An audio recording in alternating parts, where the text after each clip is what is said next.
Commodity market पर रणनीति बताने के लिए आज हमारे साथ एचडीएफसी सिक्योरिटीज के हेड कमोडिटी करेंसी अनुज गुप्ता जी जुड़ चुके हैं। अनुज जी, बहुत बहुत शुक्रिया समय निकालकर जुड़ने के लिए। और ट्रंप की कमेंट्री के बाद कई सारे एसेट क्लासेस में आज सुबह मूवमेंट दिखी है। सबसे पहले कच्चे तेल की ही बात करेंगे। $78 पर बैरल के आसपास ब्रेंट कारोबार करता हुआ। कच्चे तेल पर आपकी क्या राय होगी? Good morning. देखिए, मार्केट अगर आप देखेंगे तो कहीं ना कहीं थोड़ी वॉलेटाइल मार्केट होती हुई दिखाई दी है। हमने देखा है कि मार्केट में काफी रेंज बाउंड मोमेंटम रहा है। हमें लगता है कि आज भी ये ट्रेडिंग सेशन रेंज बाउंड रहेगा, जहां पर हमें लगता है कि हायर लेवल पे कुछ बिकवाली देखने को मिल सकती है, क्योंकि ट्रंप की तरफ से देखें तो कहीं ना कहीं प्रोडक्शन बढ़ाने की बात की गई है। तो यहाँ पर सेल एंड राइज की स्ट्रेटेजी हम यूज कर सकते हैं। तो करीबन 6550 के आसपास लेवल आए तो बिकवाली करें। 6614 का स्टॉप लॉस लगा है। टारगेट करीबन 64 से 75 तक देखा जा सकता है। तो अगर कोई बाउंस आता है तो सेल एंड राइज की स्ट्रेटेजी यूज कर सकते हैं। प्राइस की स्ट्रैटेजी कच्चे तेल पर, लेकिन इसके अलावा सोने की बात करें तो इंटरेस्ट रेट एनवायरनमेंट में कुछ बदलाव होंगे। इंटरेस्ट रेट कम होते हुए नजर आएंगे, जिसके चलते सोने में भी हल्की तेजी आज सुबह निकल कर आई है। सोने और चांदी पर आपकी क्या राय होगी? देखिए, बुलियंस में ट्रेंड पॉजिटिव रहा है और गोल्ड में भी हमें लगता है कि पॉजिटिव मोमेंटम हो सकता है। हालांकि अगर हम इस हफ्ते में देखें तो काफी रेंज बाउंड सीमित दायरे में कारोबार रहा है। तो यहाँ पर अगर कोई डिप मिलता है 79,300 के आसपास तो खरीदारी करना चाहिए। 79,120 का स्टॉप लॉस लगाएं। टारगेट 79,600 तक आ सकता है। और हमें लगता है कि जल्दी गोल्ड अपना नया हाई भी बना सकता है एमसीएक्स में। तो हमें लगता है कि गोल्ड के अंदर बाय ऑन डिप्स की स्ट्रेटेजी यूज कर सकते हैं। ये नजरिया कमोडिटी मार्केट पर। अनुज जी, बहुत बहुत शुक्रिया समय निकालकर हमारे साथ जुड़ने के लिए, कमोडिटी मार्केट पर अपनी रणनीति बताने के लिए। आगे बढ़ते हैं, कई सारे नतीजे आए हैं तो उसी के चलते कई सारी ब्रोकरेज रिपोर्ट्स भी आज सुबह निकल कर आई है। रविंदर, बताएं किस तरह की ब्रोकरेज रिपोर्ट्स है और स्टॉक्स किस तरह से रिएक्ट करते हुए नजर आएंगे? जी बिल्कुल। तो सबसे पहले हम शुरुआत करते हैं डॉक्टर रेड्डी से, जहां पर जो है जेफरीज ने नोट निकाली डॉक्टर रेड्डी पर और उन्होंने मेंटेन रखा है अंडर परफॉर्म रेटिंग और टारगेट प्राइस जो 1170 का रखा है। उनका कहना है कि जो कोर प्रॉफिटेबिलिटी है वो वीक रही है और उन्होंने जो है FY26 का और 27 से जो 26 से 27 का जो EPS एस्टिमेट है वो 3 से 6% तक घटाया है। इसी के साथ साथ डैम कैपिटल की भी नोट आ रही है, जहाँ पे उन्होंने मेंटेन रखा है न्यूट्रल रेटिंग डॉक्टर रेड्डी पर और टारगेट प्राइस जो है 1331 का रखा है। उनका कहना है कि जो बेस प्रॉफिट है वो सॉफ्ट रहा है और उन्होंने जो है FY25 का जो EPS एस्टिमेट है वो 5% से घटाया है।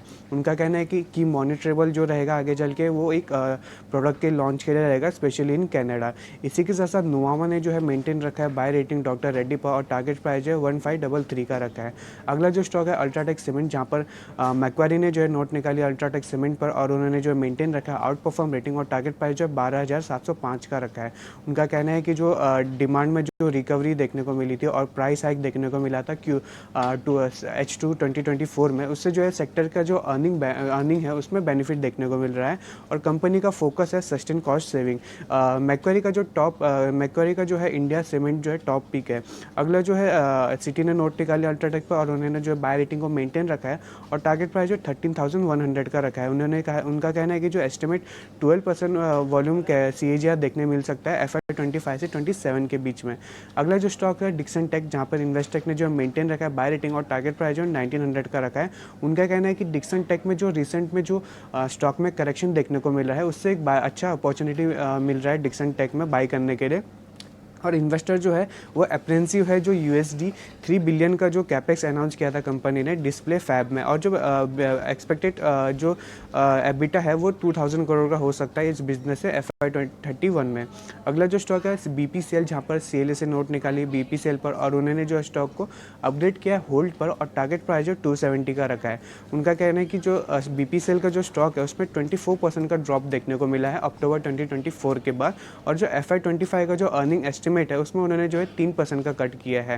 अगला जो है मॉर्गन स्टैनली ने भी जो है नोट निकाली है BPCL पर, जहाँ पर उन्होंने जो मेंटेन रखा है बाय ओवरवेट रेटिंग और टारगेट प्राइस जो 419 का रखा है। उनका कहना है कि जो बीना रिफाइनरी है वो ऑन ट्रैक है अपग्रेड के लिए, और जो CNG बिजनेस है CNG बिजनेस का जो एबिटा है वो पॉजिटिव हो सकता है FY26 में। कंपनी जो है प्राइवेट प्लेयर्स से जो है गेन कर सकती है मार्केट शेयर। अगला जो स्टॉक फोकस में रह सकता है JP मॉर्गन, जहाँ पर उन्होंने जो न्यूट्रल रेटिंग को मेंटेन अगला जो स्टॉक फोकस में रह सकता है यूनाइटेड स्पिरिट, जहाँ पर JP मॉर्गन ने नोट निकाली है और उन्होंने जो न्यूट्रल रेटिंग को मेंटेन रखा है और टारगेट प्राइस जो है 1415 का रखा है। उनका कहना है कि जो पॉपुलर सेगमेंट का जो नेट सेल है वो फास्टर ग्रो हुआ है सिंस Q1 FY23 से, और जो मार्जिन में भी इंप्रूवमेंट देखने को मिला है बेटर प्रोडक्ट मिक्स के चलते। अगला और आखिरी जो स्टॉक आज फोकस में रह सकता है निप्पॉन AMC, जहाँ पर जेफरीज ने मेंटेन रखा है बाय रेटिंग और टारगेट प्राइस जो 820 का रखा है। उनका कहना है कि जो कोर बिजनेस परफॉर्मेंस है वो स्टेबल रहा है और जो कमीशन एडजस्टमेंट है वो इम्प्रूव हो सकता है।